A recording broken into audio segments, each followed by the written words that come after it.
Everyone. I am Emily Figdor, the chair of the school board, and now we have some new developments. So I'm now co-chairing this committee along with Councillor Diane. Hello, Councillor Diane. Good to see you tonight. Good to see you, Emily. Mr. Youssef has moved off the committee due to some changes in his has a new job. Which changes his availability. So I wanted to welcome Ben Grant, who was just approved by the school board on Tuesday to join the committee. So welcome, Ben. We look forward to your joining us. And thanks. Happy to be here.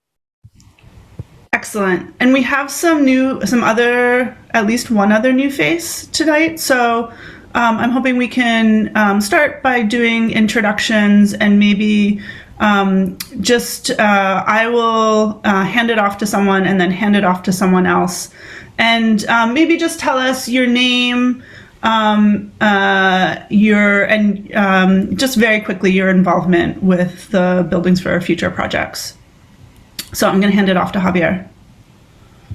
Well, good evening, everyone. I'm Javier Botano, the superintendent, and I think I know that new face pretty intimately, and I'm going to take a moment to introduce someone who I think most of you do know from his role as principal in one of the BFOF schools, but who this summer joined my executive team as our executive director for district operations. And so, as part of that responsibility, Terry Young, wave Terry. Terry Young is heading up all of our district operations. So that includes our finance, HR, as well as the responsibilities that I had of facilities and facilities, transportation, and food service. So I'm extremely happy to have this new role that we created this past summer as part of trying to organize the school system for success. And Terry obviously has a significant stake in the work of the Buildings for Our Future in the district as the, principal for the past couple of years of one of the schools that has been under renovations, but also, has a tremendous learning curve with a lot of new responsibilities. And so as Terry and I have been talking about the transition, I'm going to stay as the primary contact for the work of the DABC and the BFOF projects for as long as I'm around, because one of the other developments that I think many of you know about is that I will be leaving the district at the end of this coming school year. So at the end of the 22-23 school year. And as I think about all the things that are undone, and there are many, one of the ones that I feel most committed to and also will be the sorriest to not see all the way through to its full conclusion is the renovation of the 4 elementary schools. I feel it's like pretty darn close, and I hope I get invited back to the ribbon cutting and all of that stuff. But I am looking forward to seeing Brezomscott all the way through, and leaving things well on track at Longfellow and Reiki as well. But as I said, I'm going to be integrally involved and will be the primary point person for the district for work of the DABC for the remaining year. And Terry will be with us all the way so that he can continue that work afterwards. So again, just that was a much longer introduction than what Emily asked for, but I will pass it on to Terry. Thank you, Superintendent Botana. As the superintendent said, this is a big learning curve for me. I'm really excited about the opportunity. I've been a principal for 20 years. So I feel like I bring a lot of experience from that side of things into this district leadership role. I think the building side of things is something that I'm excited about. And I think I learned a lot last year just working with the architects, working with Steve, working with the city. So, I feel like I have a good starting place with that and hope to support the other schools as we get ready to open for the school year. So thanks, everyone, and look forward to working with everyone. So I will pass it to Ben.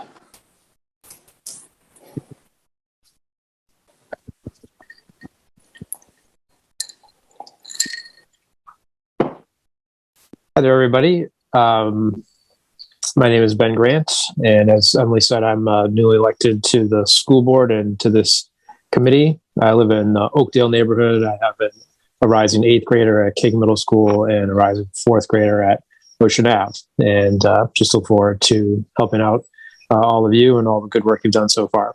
And just so you know, I'm on my phone tonight, and I might be in and out in terms of the video, but I will be listening through the whole thing. So thanks, everybody. And now I guess I will pass on to Emily Waugh. Oh, hi there. I'm Emily Waugh. I'm with Harriman, with the Harriman team, and I've been involved with the project from the early kind of planning and programming phases and stayed involved with these committees and community outreach piece. So, yeah. Emily, you want to hand it off to someone? Sure. I don't know, Lisa and Mark, do you guys want to introduce yourselves? Sure. I'll jump in. My name is Lisa Solwin. I'm an architect at Harriman. Myself, along with Emily and Mark, have been involved since really the beginning of the BFOF, that once it became projects. I know many people have been involved since the very, very beginning of this becoming the bond to the community. It's been great working with so many of you and great to see so many familiar faces. And we're really looking forward to bringing these last 3 projects to completion. And we'll be sharing some fun final photos of the Lyseth project today. So excited to share those with you as well. Pass it off to Mark. Great. Yeah, thank you, Lisa. I'll just ditto everything that Lisa said. Glad to see all your faces again, and I'll pass it off to Sarah. Hi, everybody. I'm Sarah Thompson, former school board member of 15 years. And similar to Jess and Emily, and especially Jess, from day one of the discussion of renovating our schools. So I've been there since the beginning of dinosaur time, and then worked with Emily and others on getting BFOF to a reality. And so I'm psyched to still be here. I did co-chair, as some of you know, since the beginning of this, and then left the board. But I'm happy to see it hopefully through to the end. And yeah, so it's so nice to see all of you. And I just wanted to ask real quick, Javier or somebody, is Doug still with us?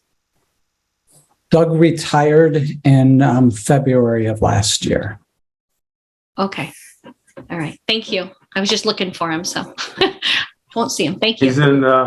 He's actually in Albuquerque on his trip, and unfortunately, he's isolating for COVID. Oh no. Okay. In a hotel room in Albuquerque. Oh, poor guy. Okay. Thank you. You can't make this stuff up. I know. Thank you. Steve, you want to introduce yourself? Yes, Steve Stolfman, Facilities Director, Portland Public Schools, and there will be a successful end to the BFOF projects. 4. I know I put 5 with my thumb up, but 4. Onward. Matthew, you want to go? Sure. Matthew Winch, got a rising junior at Portland High School, a rising 8th grader going to Waynfleet, and a rising 4th grader at Lyseth Elementary. Can't claim to have been around at dinosaur times with these projects, but my first involvement with these projects was working with Oak Point on a committee back in 2013, and have more or less been involved since then. I'll pass it off to Jess Marino. Hi, Terry knows me. I'm Jess Marino. I went to my first BFOF meeting when my oldest daughter was in 2nd grade and she graduated from Deering last year. So it's been a journey, but I'm glad to still be part of it. And I have other kids still in PPS too. I have a junior and 8th grader. I'll hand it to Abby. Hi, I'm Abby Fuller. I'm a community representative on the committee. And I haven't been involved as long as everybody else, but I started canvassing to get the school bond passed about a month after I moved to Portland. I was following Emily Figdor around, knocking on doors. It was fun. And I have two kids who are now at Lyman Moore, 6th and 8th grades. Oh, I need to pass it off to somebody who hasn't gone. Laura. My name is Laura Jolly, and I work with CHE Consulting, and we're the owner's project manager on the 3 schools. And I'll pass it to Aura. Thank you. Oh, I love hearing everybody's history and being reminded of that. My name's Aura Russell-Better, and I'm the District 4 school board member, and I've had the pleasure to be on this committee last year. Excuse me, and I also am serving on the building level committee, which gets to meet monthly to talk with the community members that are representatives for each school. And my involvement started, I think, about 2016, working on getting the bond passed. And I have a daughter going into 7th grade at Lyman Moore and about to be 3rd grader at Presumpscot. And pretty cool to have my Presumpscot kiddo who went from pre-K all the way through, and to actually be able to just see the incredible progress on the building. It's pretty exciting to go by it every week or so in the summer and be like, whoa, I need to go by. I was doing that more with Reich and Longfellow, so I need to go do some more peeking over at those two too. But just really excited to be here and just following this progress we've made. So thanks. Councillor Dion? I thought I covered it. I'm co-chair of the committee with Emily. I started supporting this project back when I was a state senator. I thought it was a great vision. I'm pleased to have the opportunity now to work on it as a counselor. I'm chair of finance for the city, so I do my best to try to keep an open line of communication between this body, the council, and the city manager's office. It's been a learning experience over this year plus working with all of you, and I look forward to get to the finish line as well. Thank you. Thank you, Councillor. It's a great partnership. We're very appreciative of you. Greg, do you want to introduce yourself? Yes. Here, and I'm an IT technician for the Portland Public Schools, and I help out with the Zoom meetings. And we have one more person. Jay is an attendee. I can't chat with him due to the features that we use. I'm going to allow with him and he said, there he is. Okay. He said he was trying to get moved over, but there he is. Wise. Thank you. Sorry. All right. Well, we'll see if Jay is permitted to speak. He's permitted to talk, but he's muted. Okay. We'll see if we can figure that out. And with that, thank you everyone for taking the time to do introductions. I think it's worthwhile. So we, as our team continues to evolve, we all have some context. So I appreciate taking that time to do that. What I'm going to do is just go to our minutes from our our April 21st, 2022 meeting. Oh boy. And then I'm going to hand it off to either the superintendent or the Harriman team to start through walking us through the agenda. So I hope everyone's seen the minutes from April 21st, 2022. Is there a motion to approve them? And if you can just, with the show of hands, I see Matthew, seconded by Sarah. Are there any questions on the minutes? Any discussion about them? Okay, just with a show of hands, if you approve the minutes. Okay, and it looks to be unanimous. I don't see. I wasn't at the April meeting, so I'm abstaining from approving them. Okay, so unanimous with Jess abstaining. And I believe that is it. So let's move right into the agenda. And Javier, I don't know if you have an introduction piece. I do briefly. So, the agenda today, it's, is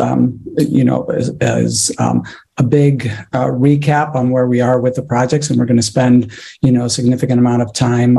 As Lisa mentioned earlier, there are updated, final pictures on the LICEF project that we're going to go through, as well as an update on the current renovations at Longfellow, Presumpscot, and Reiki.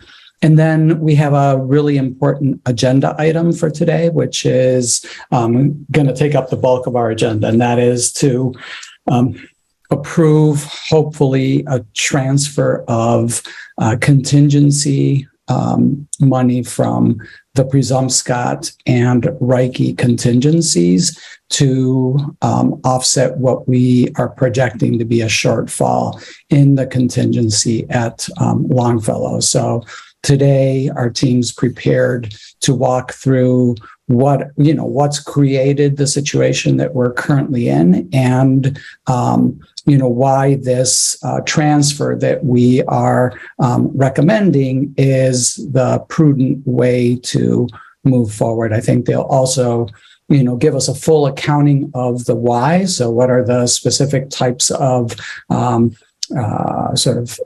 unexpected findings at the Longfellow project that have created this expected shortfall, as well as, how we went about arriving at the estimates for Presumpscot and Reiki that give us the flexibility, the certainty, whatever you may, whatever the appropriate term is, that we can actually move forward with that, as well as, sort of what we expect will be available then to shift back into the FF&E line, which, as you know, we had to borrow from in order to be able to set the scope for the projects as it currently is set.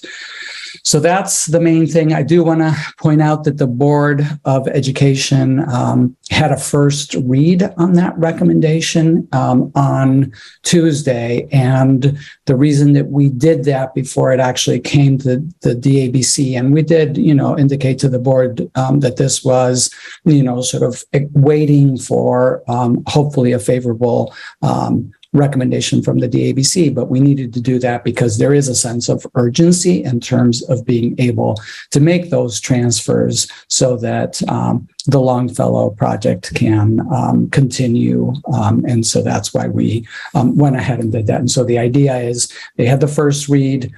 You're acting on it today, hopefully, and then we'll be in a position to bring it to the board for approval at the September 6th meeting. So I think that's the sort of the bulk of what we're going to be doing today. Matthew, I see your hands up.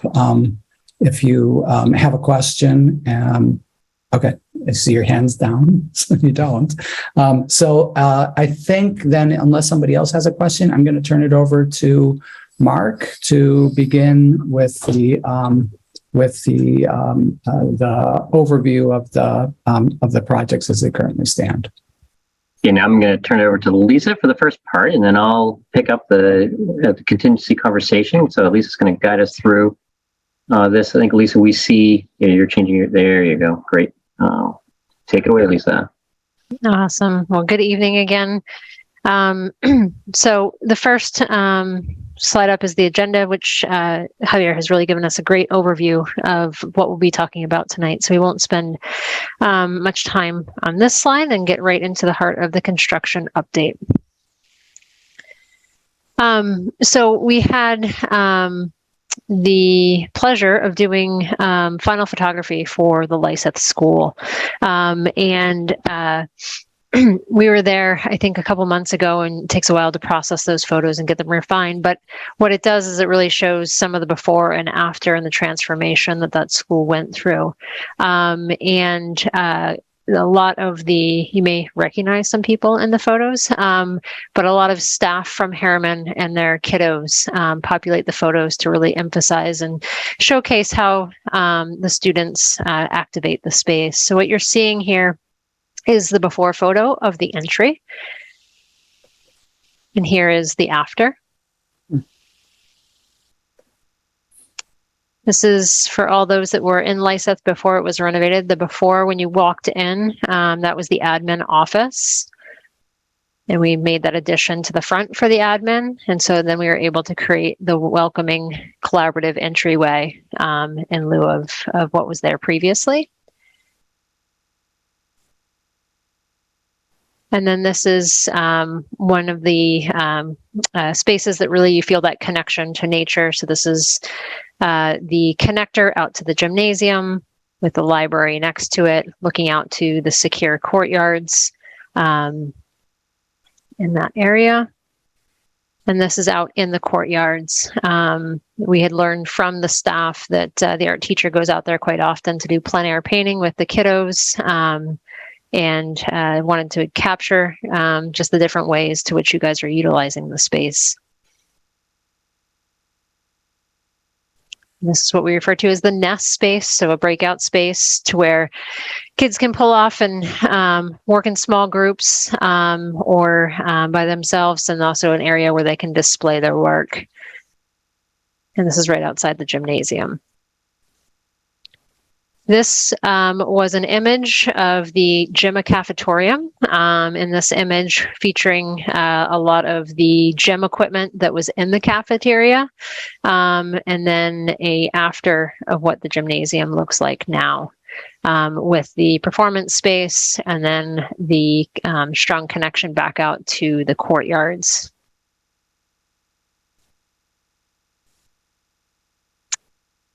This image is the library that was converted into 2 classrooms. It was in the center of the building. And the next image shows the new library, which is flanked on either side by secure courtyards that the students use for several different reasons in the school. And this is the before of the corridor. So this is what the corridors used to look like at Lyseth before the renovation.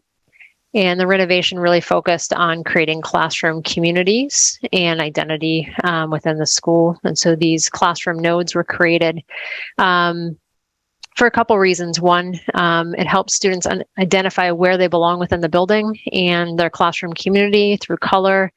And the graphics are a depiction of native Maine vegetation. And it also provides a space for the students to break out into the hallway. Before, there was a lot of desks and chairs out in the hall where they would meet with students. And so this gives a dedicated space for that. And this is an acoustic treatment, wood with acoustic backing. And then this here is a pinup space where they can celebrate the students' work. This is a before of a classroom, and this is a renovated classroom. In particular, this is the pre-K classroom. So that was Lyseth. So really exciting to see the completion of that and be able to see the final photos. And now on to the next 3 schools that are in progress and going through their transformation. We have Longfellow and the 2-story addition, the start of the installation of the exterior dense glass, exterior sheathing is going up. The elevator addition, we're prepping for floor connections to the existing building. Phase 3, and so you'll see a lot of phase numbers on here. And for those that remember, the schools are broken into several phases to be able to work on certain areas at a time and be able to move students out to portables and back in as we complete different phases of the work. During the summer, several phases are happening at the same time in different stages of them. So phase 3, final finishes, flooring and touch-up. Phase 4A, the abatement is complete. The framing spaces, electrical rough-ins, plumbing, forming for concrete ramp and stair at the new main entrance, and CMP to set new transformer next week. Phase 4B, the kindergarten wing. Final abatement for summer will be completed this week, and this, unfortunately, is a note that should not be on here. This is for Presumpscot. So essentially, the certificate of occupancy, the walkthrough is scheduled for Longfellow on the 26th of August, and not Presumpscot. The photos that you see here, this is the you can see some of the sheathing going up, the stairs being formed. This is the back of the building. This is that 2-story addition. And then this is the nurses' space. You can see the casework is going in, and the flooring has gone in. And then in the lower left, installing forms for the new north entry ramp and footings. And then a nearly complete OT-PT room. And what you're seeing here is casework in the dark color here. You can see that the ceiling is up. It hasn't been flooded with ceiling tiles. And what that means is the ceiling tiles haven't been populated in it yet. And those are kind of some of the last things to be done. The flooring is in. And for those that were part of the design process, you see this angle in the floor and a change of color throughout the school. That's a safety and security feature to where we look at when you're standing at the door, the areas that you can't be seen from at the corridor, and that area that you can't be seen, we change the color so that students can easily get out of the line of sight in the event of emergency. Reiki. So these are images from Reiki and updates on the different phases that are happening there. Phase 2, which is the classroom construction in this phase, is nearly complete, and actually it got its certificate of occupancy on August 10th. In phase 3, which is sort of the core area, the middle of Reiki, concrete slabs completed, framing and rough ends are going in, drywall is hung in locations, and the estimated certificate of occupancy for that area is August 25th. So the images that you see here, this is the new main entry. And you see the admin addition right over here. And then this is the canopy over the main entry. They're installing this fascia material on the new front canopy. This is a classroom in phase 2 that is nearly complete. You can also see that angle of the change of color in the flooring here as well in this classroom. This is in the center space, tube steel set for what we call pony walls on top of here. And one side of the library with sheetrock going on. So lots of work happening at Reiki in that core space this summer. And then Presumpscot. Installing interior framing, rough-in for plumbing and electrical is underway. Installing interior wood blocking and duct work, exterior wall insulation, brick ties and masonry flashing, laying brick at the upper roof walls. So that when we say upper roof, it's these high walls that are above a roof.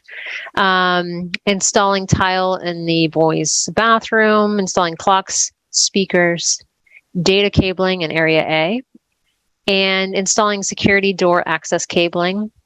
Foundation waterproofing and insulation is complete on the front addition, and the city is there's not a certificate of occupancy. I think these got switched for Longfellow and Presumpscot. There's not a certificate of occupancy needed for Presumpscot, but we have been including the city every step of the way. What you are seeing in these photos, this is a view of new roofing being installed at the addition. This is the boys' toilet with fixtures being installed, view of new brick on the upper walls, and these are whiteboards being installed in the 5th grade classroom. For anyone who's driven by Presumpscot, a lot of transformation in the front. You really start to see that structure of the main entry has taken shape. It's really exciting to see that. What we're working with very closely is each of the schools right now to work through all the final things that need to happen to get kiddos back in school. And with that, I will turn it back over to Mark.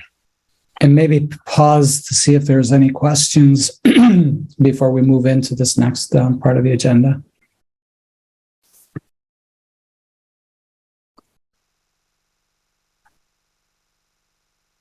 Javier, you're on mute, but I see Jessica has her hand up. That's what I was just saying.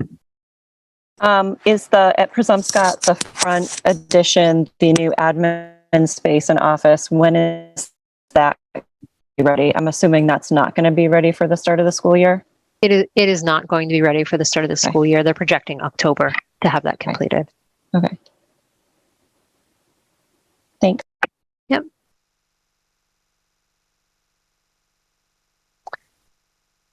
Sarah, go ahead. Thank you. I just want to say that it's amazing to see all the progress. So I just wanted to thank everybody, but that looks really great. Thank you. I see Aura's hand up as well, but I'll just say one thing that I was thinking when we were looking at the LISA pictures is I was, as a parent, before I was on the school board, I was on the panel that considered the different proposals by architecture and engineering firms. And I remember asking Harriman, can we transform these schools? And they said yes. And that is that's just what we saw. So just phenomenal to see all this work, but to see LISA finished like this. Aura, go ahead, please. Thank you. I just had a question, Lisa, about, I know for Presumpscot, you said there wasn't the need to have the certificate of occupancy, right? But it was a inspection. Was that what the city has to do next week? Yeah, they do inspections throughout, but yeah, they will be doing inspections next week. Okay, and so what is that, like, are there things that come up in inspection that become an issue for next steps, or like what are potentials? Yeah, I mean, they do, in general throughout construction, there's different things that need to be inspected before we close up walls and things like that. So if they see something that maybe they don't think complies, they'll let us know and we'll come up with a fix and we'll adjust it. Okay, but it isn't something that's necessarily a block to like next steps happening? They're just not that we anticipate from that. We have kept Greg and the fire department in lockstep with us almost every step of the way. So, okay, great. And I'm sorry, remind me the other two buildings. Did they also have? So one had to have the certificate of occupancy. The other two had to have the certificate of occupancy, and it had to do with the occupied phasing is what drives that. And so they have to have that. The Presumpscot does not have to have that certificate of occupancy to have the students in that building. We are working through several things over at Presumpscot right now to try to get buttoned up for that, but they don't need the certificate of occupancy. And so, and I apologize, I can't remember if it was Reiki or Longfeld. That looked like earlier in August that was squared away, and that is the other. Are we waiting for that? So there's two at Reiki because there's different phases. And so we got the one for phase B, which is the classrooms, which is great. That means that we have the certificate of occupancy already for those classrooms. The other area is the center area, which is, I not recalling the phase, anyway, phase C off the top of my head. But we don't, we've asked for that later in August so they can wrap up the work. And Laura and Steve, please chime in if there's anything else you want to add. I don't have anything to add other than there's 7 phases to Reiki, and I look at them every day, and then I have to study them again before I go to bed at night. to keep a track, but Okay, that makes me feel better. but we are Okay. on schedule with the Great. city's inspections. That was basically my Yes, question. Thank you. and the city has been right there with us. It's been we call this the summer slam, right? Construction, and I don't think the word slam actually covers the real impacts of everybody's effort in this. But we're on track. We're on target. We have issues or a problem was solved at Presumpscot that's not going to delay us. But these things come up daily. Things that are the undiscovered unknowns, and we're on track. Okay. Yeah. Thank you both.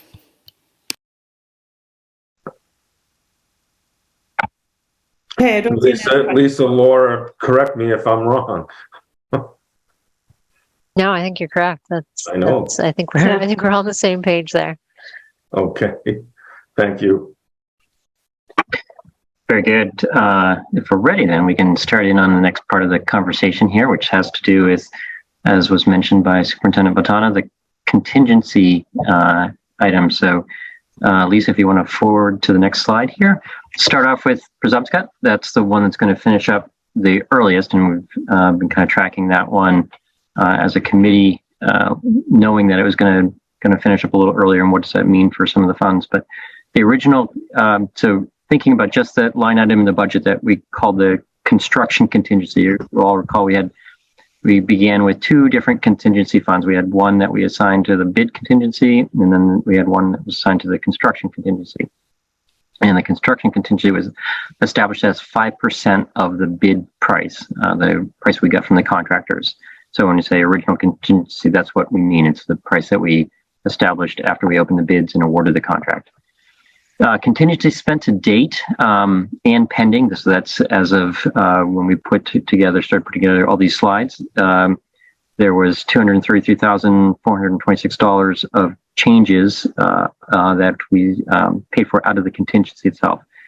And so that leaves us with a remainder of just under $500,000 in contingency. So if we subtract that from the 729. We are now 11 months into the project, so that means we're 32% complete. We're about 11 months into the project. We are 44% complete with the project, and that's actually not only from a time perspective, but it aligns pretty closely with what the contractor has billed us to date. So we're just under half done the project from a time and from an expense perspective. We have spent 32%. If we look at that 233 of the 729,000, we have spent 32% of it. So just about a third of the contingency has been spent. But again, we're approaching halfway in the construction. So projecting forward the remainder of the project, we come up with, if we continue with the same average spending towards contingency, we'll need another $141,570 to complete the project. Now, that's sort of an estimate, and it's based on an average. So there's, it's not an exact figure, but gives us an idea if we continue to see problems or issues that come up that we have to deal with from the contingency that at the rate that we have been seeing, and that's what we'll need. So that gives us a projected contingency surplus. In this case, it's a surplus, not a deficit, of $354,000 at the completion of construction. We'll have that unspent from the contingency. And I'll pause for a moment if there are questions.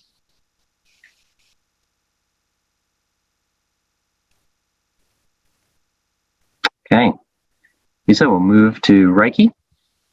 And Reiki's construction cost was less than the Presumpscot, and so the amount of contingency is therefore less. So we began with $584,000 for the original contingency amount for Reiki, and we have to date spent $130 to address the unforeseen conditions that we've come up to in the construction, which leaves us with a remainder of $453,000 right now of uncommitted contingency funds. The percent of the project that's complete, we're 12 months into Reiki. It began a little before Presumpscot. Presumpscot was the last one to bid, but so we are just trailing behind where Presumpscot is in terms of completion. We're at 38% complete, and that's from an expense point of view. And so we've spent 22% of the contingency, and we're 38% complete through the project.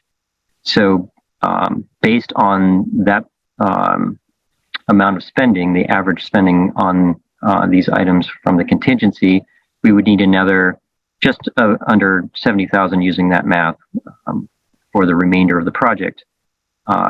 And that would leave us with a projected contingency surplus, again, in this case, of $385,000. And so that's taking that 68,000 and subtracting it from our uncommitted contingency funds of 453. So we would, at the completion of Reiki, at the current rate we're spending, we would have $385,000. Again, these are just estimates, but they're using the information we have as kind of a understanding of what we may have at the completion of the construction.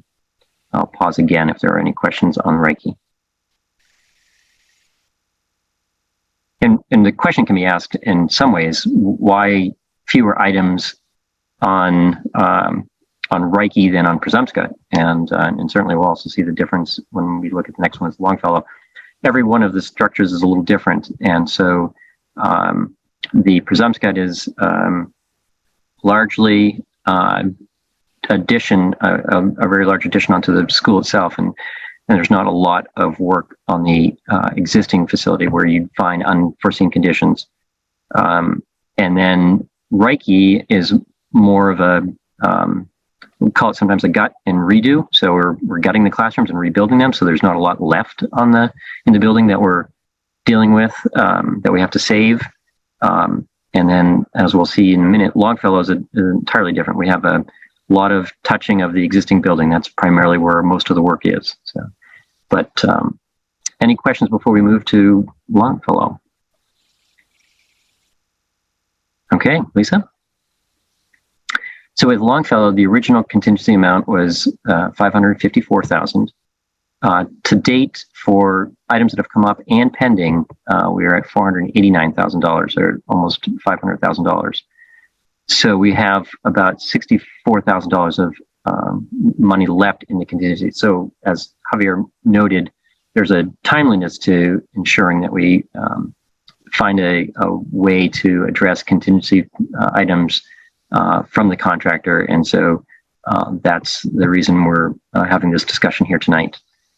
The percent of the contingency that we have spent to date is 88%, and we're 40% complete to the project. So again, a very different story than either Reiki or Presumpscot.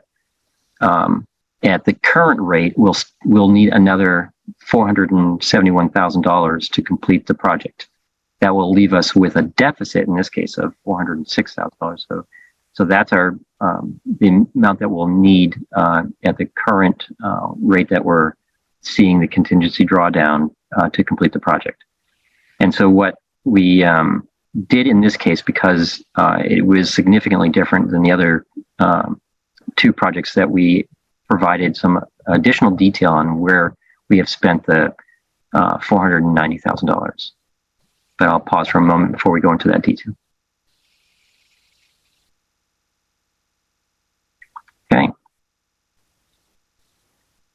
So the first, in the way that these are broken out is by change order number, and that's the way we pay the contractor. And so they get organized into groups of the items that are being tracked, and the scope of work that's the accompanies the change in money.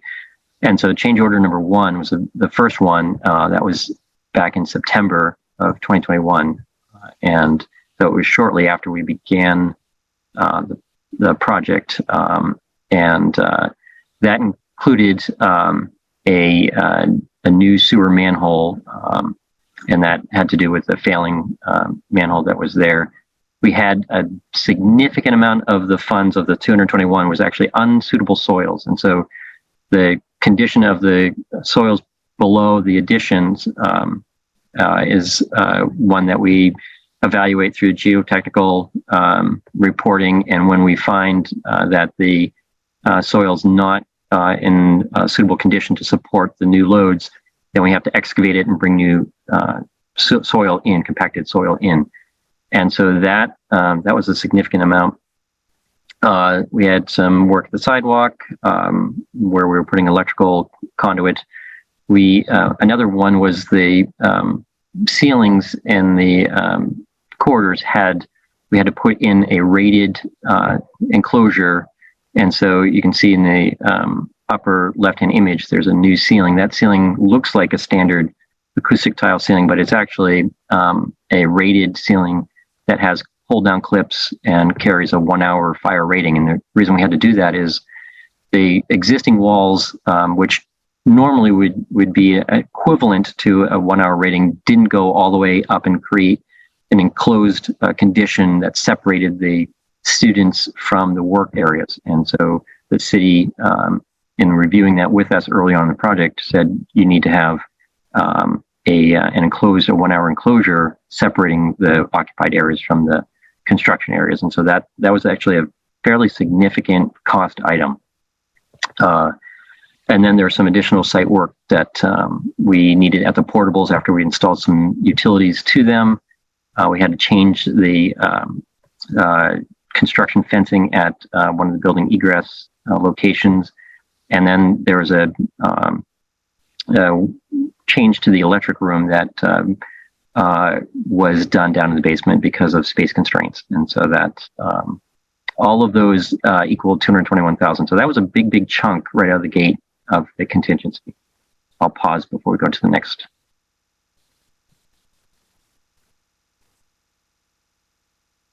Okay, next.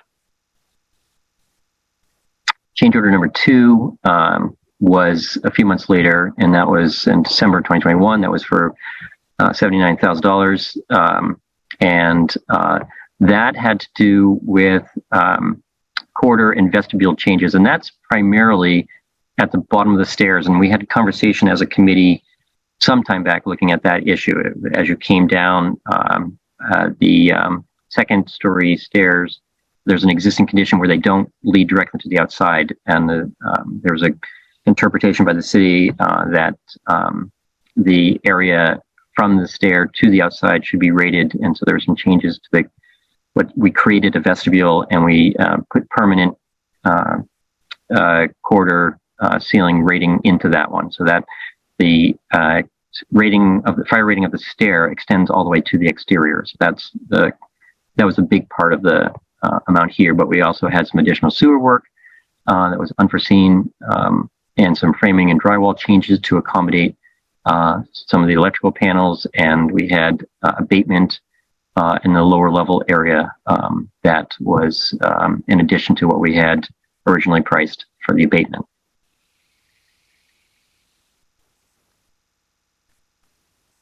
Okay. Next, Lisa, is, yeah, there we go. Change order number 3 and 4. And so change order number 3 was $37,000. And that was to replace one of the unit ventilators, the mechanical equipment that provides ventilation into room 112.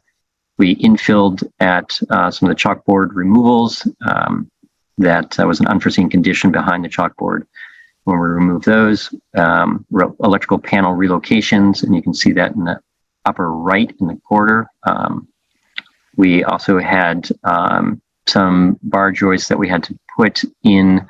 Bar joists are structural steel that supports the floors, and so you'll see that in that upper left image that we actually had to bring in the bar joists in 2 pieces and insert them into the ceiling cavity to reinforce an area of the floor above. And then change order number 4, and that was changes to the lower level bathroom design, which you can see is being framed out in that lower right-hand image. And that was through negotiations with the city in terms of thinking about the number of fixtures we had But we also had some changes to how we were feeding some of the electrical panels, and that was $20,000. And that was change order number 4.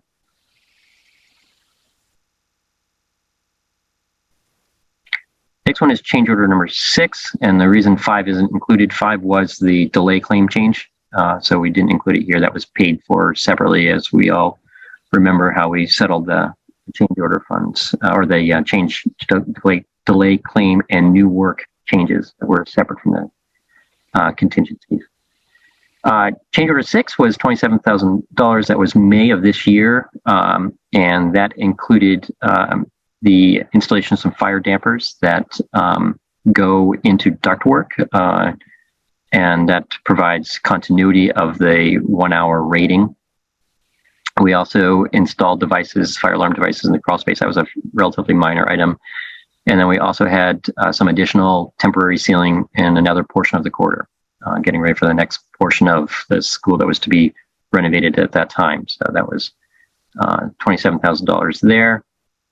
And then more recently, our July requisition, we had change order number 7, and that was for $24,000 and covering items, including another area of bathroom revisions that we did. So the footnote down at, or the caption down to the lower right, teacher's toilet revised and adding a urinal.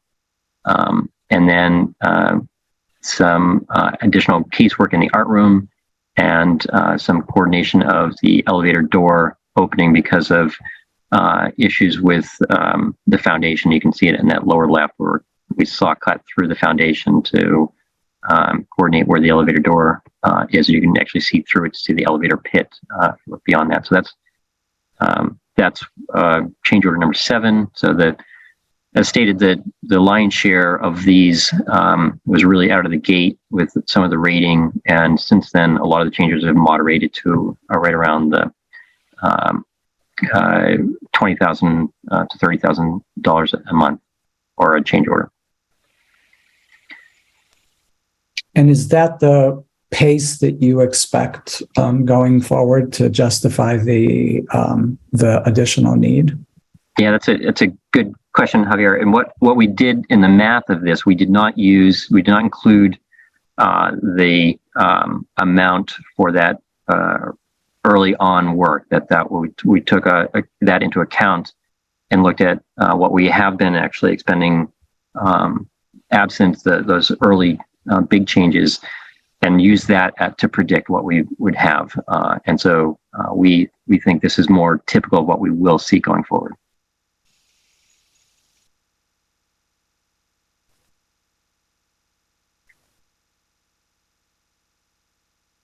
Okay, next slide.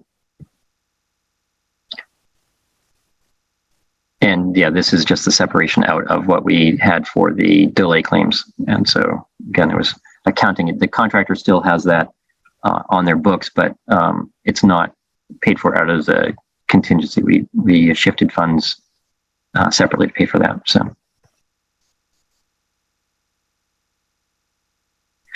So the summary of this looks like this, that we have $64,000 left for Longfellow. We have right now $453 left in the contingency from Reiki. We have $496,000 left from contingency in Presumpscot. So the total of uncommitted contingency funds right now is $1 million to complete all 3 projects. As we evaluated what we will need from that $1 million across all 3, looking at it, if we continue again at the pace we are right now, we predict that we will have a contingency need at Longfellow of 471. We think we will need 68,000 left for Reiki and 141 from Presumpscot. So the total that we need to complete the project's projected need, anyway, from just the math as we've been talking about, looking at the average spend, is $680,000.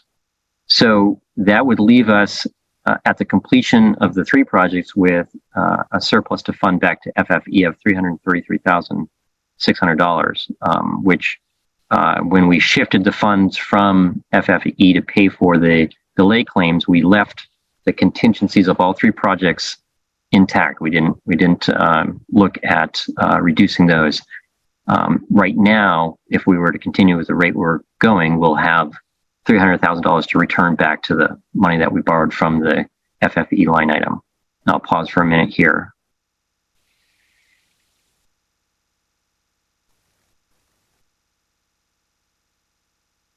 Any questions?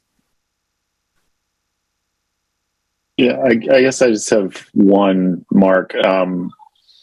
Given you've still got 18 months on it, and focusing more on Reiki because it is such a surgical and interiors related project, how confident are you, or how conservative, I should say, is the burn rate that you're projecting there on contingency funds? Do you feel like you've been conservative enough so that you're not, is that 68,000 a conservative number?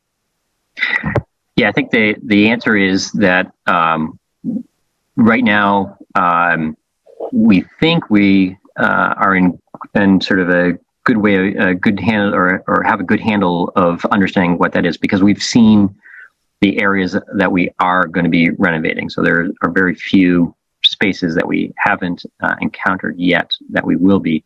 That being said, it doesn't feel at sort of first blush that that's a lot of money. And so what we are suggesting is that we not wipe out the entire contingency fund from Reiki until obviously we're done the project. And so while we predict the $68,000, there's still a buffer in addition to that.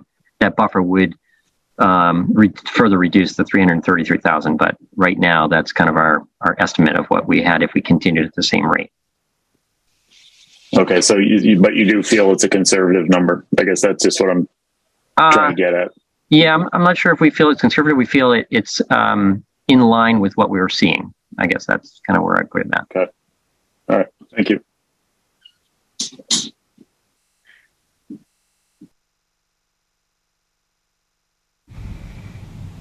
All right, next slide.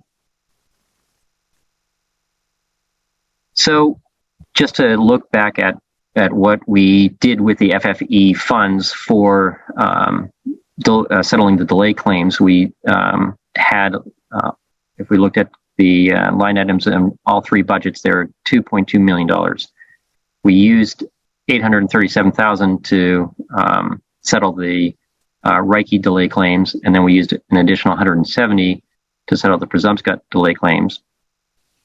And so the Longfellow were settled with the surplus from LISEF, if we recall. So there was a BFOF surplus, plus there's a little bit left over from LISEF, and that's why Longfellow is not shown here. But so we didn't borrow from FFE to fund the Longfellow delay claim.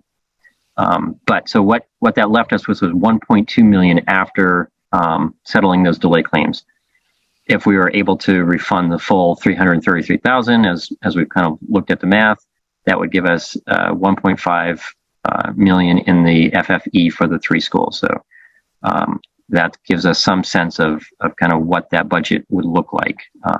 And so it would restore some of what we had to borrow against. And so what we're also recommending is that we wait till Presumpscot is complete, and then we'll have a much clearer picture of where we are with contingency at that point on all three projects.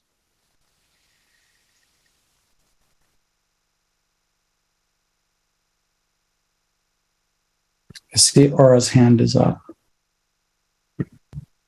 Thank you. Go ahead, Aura. Yeah.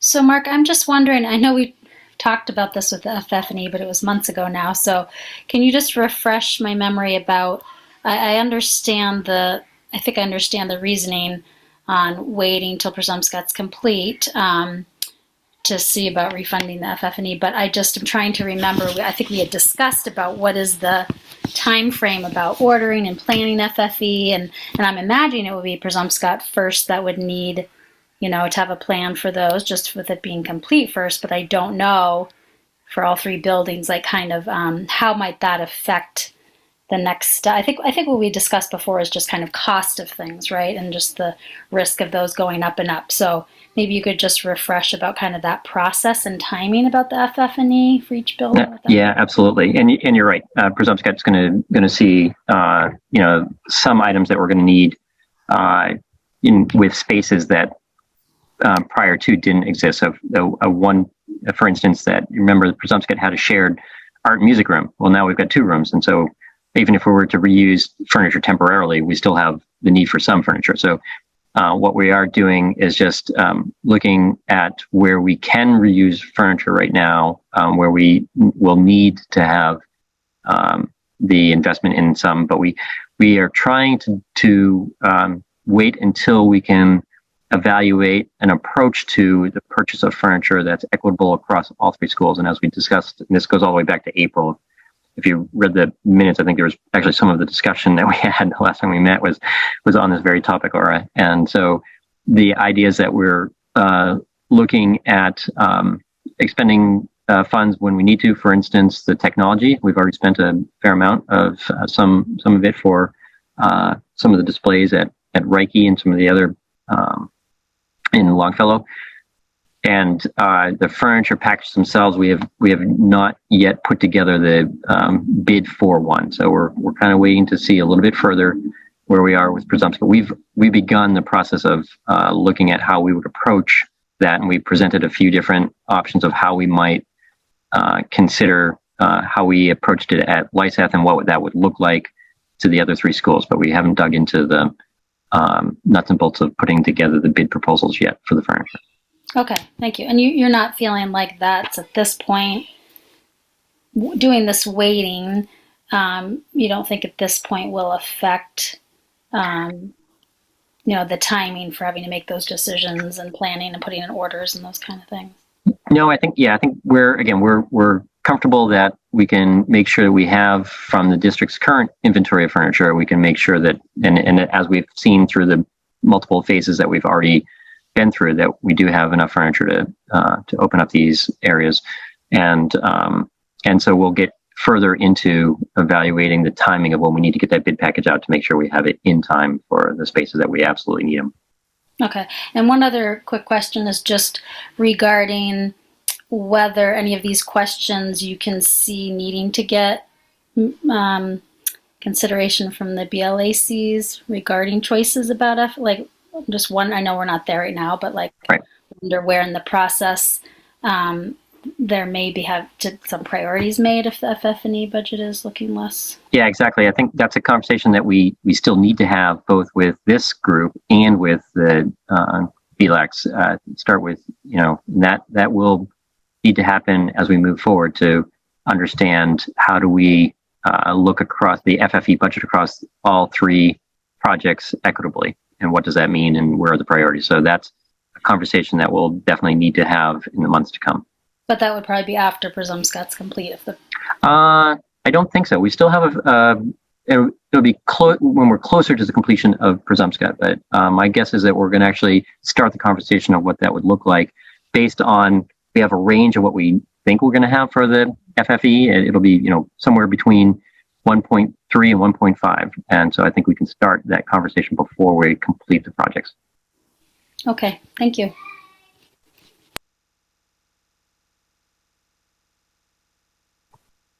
Okay, next. I have I'm sorry. Yeah. A quick question, which I think is, sort of helpful context for everyone. So, obviously, when you look at those numbers for Longfellow, it means that we're going over what was the projected contingency for this. And, throughout this, you also saw in the previous, or in the slide that we're looking at right now, that we tapped FF&E for the other two projects. And so, there's the fact that the three projects have been combined has given us the ability to do that. What would you have to do if Longfellow was a project all by itself? How would we be addressing this shortfall in the contingency? Yeah, we would do one of two things if we started to near the project and we simply exhausted the contingency. Well, there's three things. One, you'd either go back and find more money. You'd reduce the scope, which becomes very problematic the further you get into construction. There's the contractors is doing work, and so it's almost impossible to take work out of the scope of the project. Or you'd shift it from another line item. So for instance, if we were just looking at Longfellow independently, we would take it from the furniture budget for Longfellow to fund the contingency, construction contingency. So you'd lose the ability to purchase furniture for Longfellow. Yeah. But in that scenario, we wouldn't have taken money out of the FF&E, for the other two projects because they would not, as you can see, there was no money taken out for Longfellow from the FF&E. Exactly. I'm sorry, for the delay claims. Yes.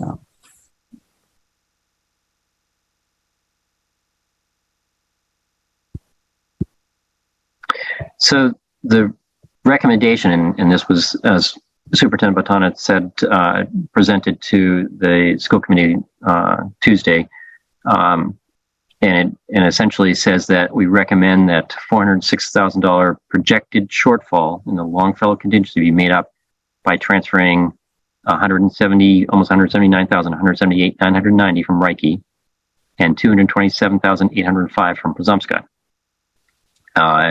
And that these amounts are a function of the ratio of the original contingency amounts of Reiki and Presumpscot. So what that essentially says is we need to borrow from both the Reiki and Presumpscot project to make up this shortfall.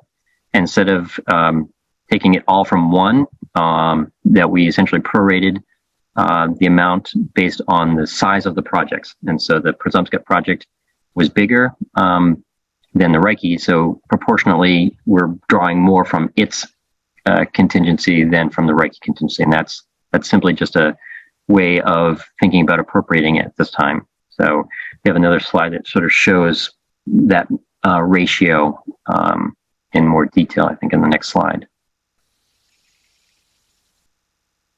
But I'll pause for a moment. This is the recommendation that we're deliberating. Are there questions on this? I think maybe just go to the next slide, Lisa, so that we can, yeah. And so if you compare if you were to take the both the Reiki and the Presumpscot contingency budgets from that we started at the beginning, that total 44% of it is made up from Reiki and 56% from Presumpscot. So that's kind of how it's just the ratio of those two projects. And then, so the idea is that of the 406,795, we would take 44% of that deficit from Reiki and 56% of that deficit from the Presumpscot contingency. So that's just kind of a simple ratio.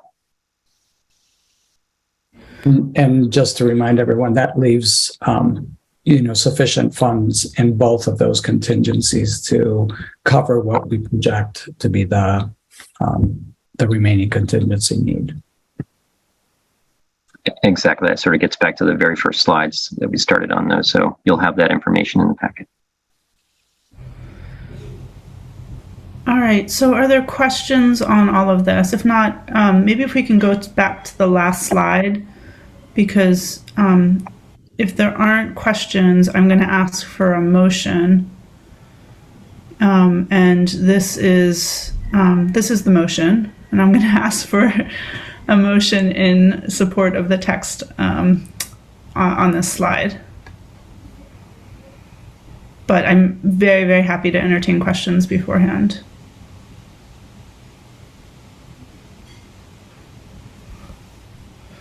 Okay, and I can't see all the hands, so if someone could put their I'm scrolling and there's nobody's hand is up. Could someone willing to make this motion? Councillor Dion, thank you. And is there a second?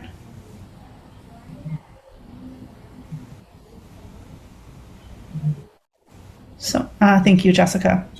Okay, so we have a motion and a second. Are there questions on, again, I just want to make sure that there's a full understanding of what we're proposing here. And I appreciate the detail with which Mark went through the information. But definitely want to make sure that all the questions are answered. Okay, is there any discussion on the motion? Okay, maybe we could take down the slides for a second. I know that there are additional ones on next steps so that we could do a vote and I can see people's hands. Thanks. Okay, so if we're ready, by just a show of hands, please indicate whether you support passing the motion to move these contingency funds. Okay, I see everyone's hands, so it is unanimous and the motion is passed. Thank you so much, everyone. Thank you, everyone. So next steps, Lisa, I think is going to bring that right back up. Just to let everyone know what's on the horizon here.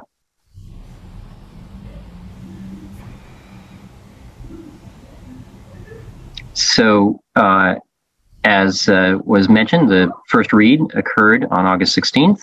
We have the board vote on September 6th. That'll be the next action on this.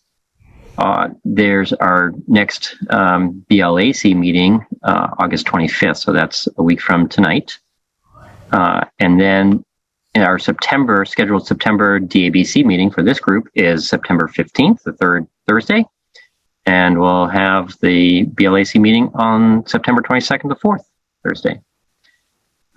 And so those times are listed, and we look forward to seeing and updating everyone again in a month's time. Excellent. Well, thank you so much to the Harriman team. A big welcome to board member Ben Grant for joining us, as well as to Terry Young for joining us in a new capacity. And I want to thank you all for your time tonight on one of our last few evenings of the summer. I really appreciate your carving the time out. And I think that's it. So I think we can just adjourn. I don't think we need a motion at this time unless there's anything else. All right. Well, thank you so much, everyone. Thanks for your time and your work tonight. And we'll see you in a month. Thank you, everyone. Good night. Good night.